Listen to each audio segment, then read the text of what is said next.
Secondo voi è possibile stabilire una legge di natura che indichi più o meno come l'altezza dei muri sia inversamente proporzionale alla loro età?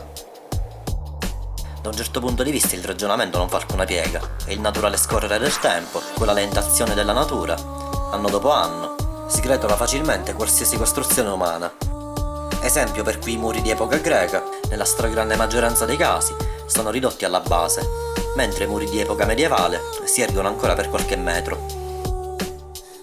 Definiremo oggi questa legge come la regola dell'abbandono e dell'incuria, almeno secondo un punto di vista attuale, in cui lo sguardo al passato avviene con l'occhio analitico della ricerca storica, anche attraverso quei residui dell'antica società umana. Tuttavia l'esperienza ci ha insegnato che una tale regola non è sempre rispettata, sia in positivo che in negativo. In senso negativo è quando interviene un evento violento naturale o umano. Nel nostro caso potrebbe essere un terremoto, così come una pala meccanica. In senso positivo è invece quando, nonostante il trascorrere dei secoli e l'abbandono, il muro non si sgretola del tutto e continua a persistere. Grazie a questo secondo caso, la caparbietà di certe costruzioni ci ha regalato delle assolute preziosità, come ad esempio la straordinaria trigona della cittadella di cui abbiamo già trattato in passato. Volgendo lo sguardo in Val di Noto, non molto distanti dal confine con il Val di Mazzara, un altro rudere ci è pervenuto in quasi tutto il suo splendore dell'epoca medievale. Stiamo parlando del Castelluccio di Gela, un meraviglioso esempio di architettura militare, della dominazione sveva, giunta attraverso mille peripezie fino ad oggi in tutta la sua rigida potenza.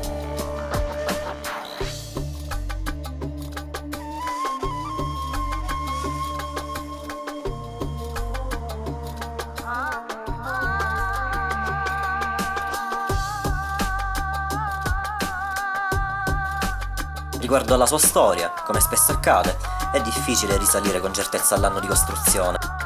Però è assodato come la sua collocazione temporale debba essere fra la fine del 1100 e l'inizio del 1200, quindi approssimativamente in epoca sveva. E pertanto aveva lo scopo primario di caposaldo a difesa del territorio nella via di comunicazione verso l'interno. Non di meno esso subì dei rifacimenti allo scopo di trasformazione in una residenza nobiliare, così come attestato dalle osservazioni sulle strutture murarie. Sebbene i primi vagiti del castello rimangono offuscati in mancanza di più precisi documenti, sappiamo per certo che nella metà del 200 fu assegnato da Federico IV a Perollo de Moac come reggente dell'interno feudo, e tale rimase ai suoi eredi fino alla metà del 300, quando sotto gli aragonesi passò in mano di Ruggero Impanella. E nel 1422 fu assegnato a Ximenes de Corella, regio coppiere.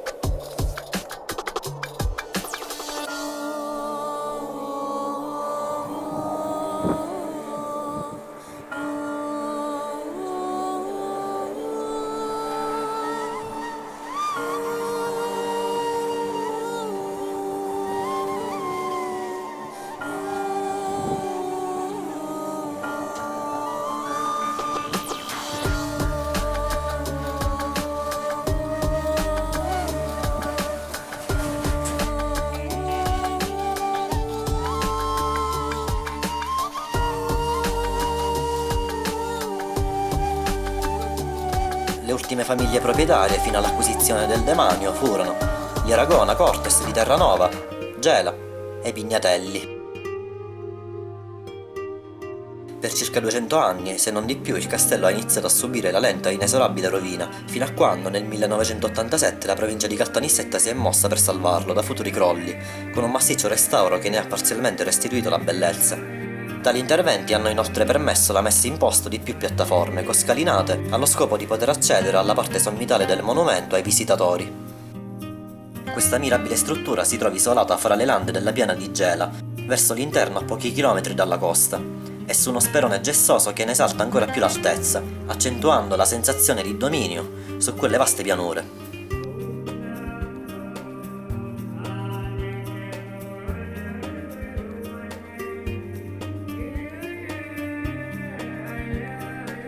Purtroppo però, come quasi per tutte le belle iniziative in Sicilia, il Castelluccio di Gela dopo quasi 6 anni è ripiombato nuovamente nell'oblio. L'area infatti, è stata chiusa al pubblico con una banale motivazione riguardante la presenza di pericolose zecche, per cui la natura, approfittando di questa defallanza umana, ha ricominciato la sua inesorabile azione sgretolante, aiutata amabilmente dai vandali che nel frattempo hanno anch'essi intrapreso a distruggere ciò che era stato ricostruito.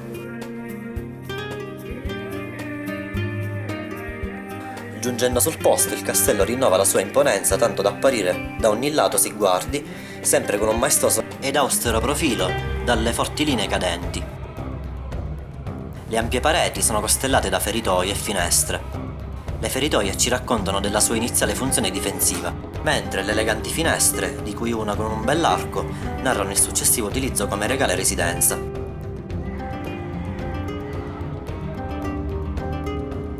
L'entrata del castello si trova sul lato ovest tramite un piccolo ingresso ad arco leggermente nascosto. I buchi sulle pareti indicano ancora la presenza di una robusta porta in ferro atta a sigillare con efficacia l'intera struttura. Inoltre, le dimensioni ridotte di questa permettevano una migliore difendibilità in caso di attacco diretto.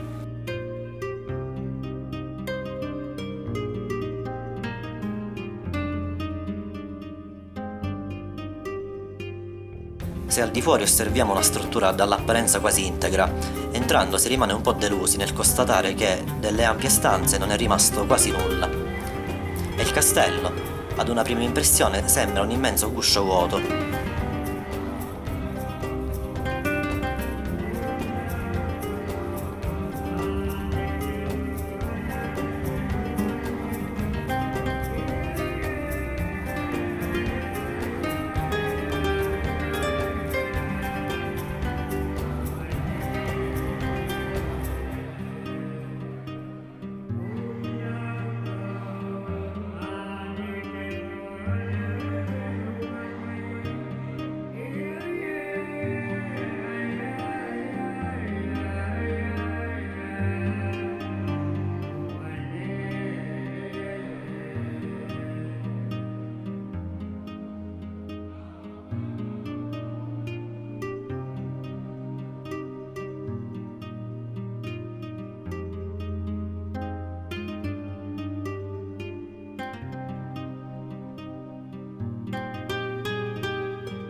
Il piano superiore è crollato da tempo immemore, così come 4 dei 5 grandi archi che lo sorreggevano. Tuttavia, immergendoci in quell'ambiente, riusciamo a cogliere dei particolari molto interessanti. Uno di questi è un monumentale camino, ai cui lati fanno mostra di sé una serie di colonnine trecentesche in calcare bianco molto consunte.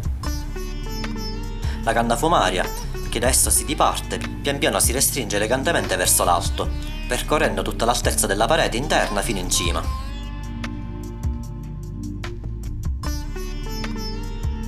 Grazie alle scale e alle passerelle in ferro, ora abbandonate, tanto da sembrare anch'esse un relitto archeologico, riusciamo a salire alla stessa quota, dove presumibilmente arrivava il primo piano.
Nella torre occidentale era ricavato un ambiente accessibile tramite un ingresso sormontato da un bell'arco.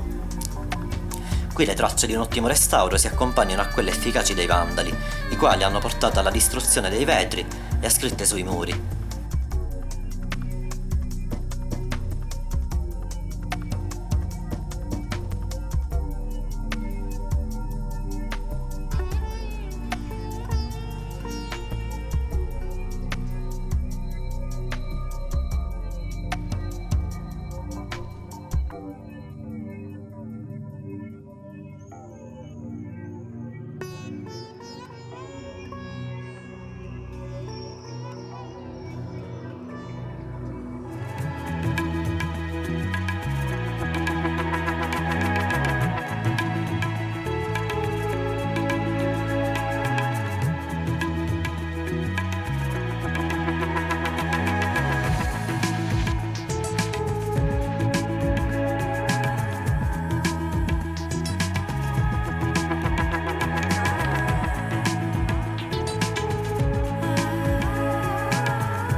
Il percorso non sembra fermarsi a questo livello.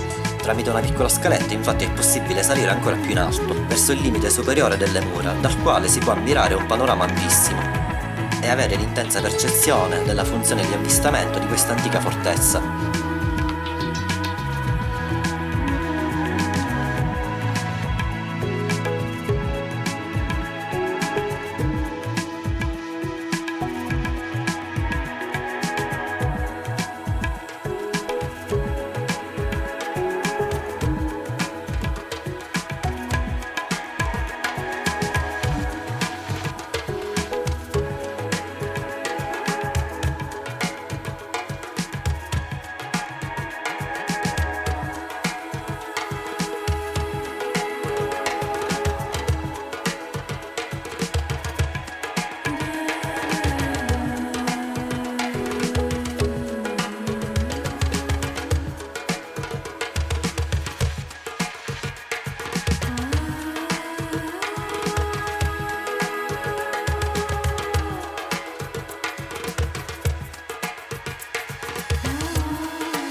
Se escludiamo con lo sguardo la vasta area industriale di Gela, in quelle terre, così come oggi, si estendevano vasti campi coltivati e il moderno rumore dei mezzi si sostituisce quasi per incanto a quello delle armature dei cavalieri o a quello di risonanti spade.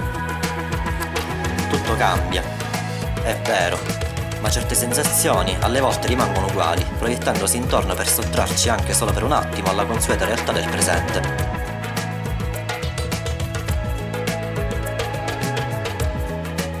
Castelluccio di Gela è uno di questi luoghi, e i silenzi del suo isolamento accentuano ancor più quel fascino che da lontano sempre ci richiama in continua eco.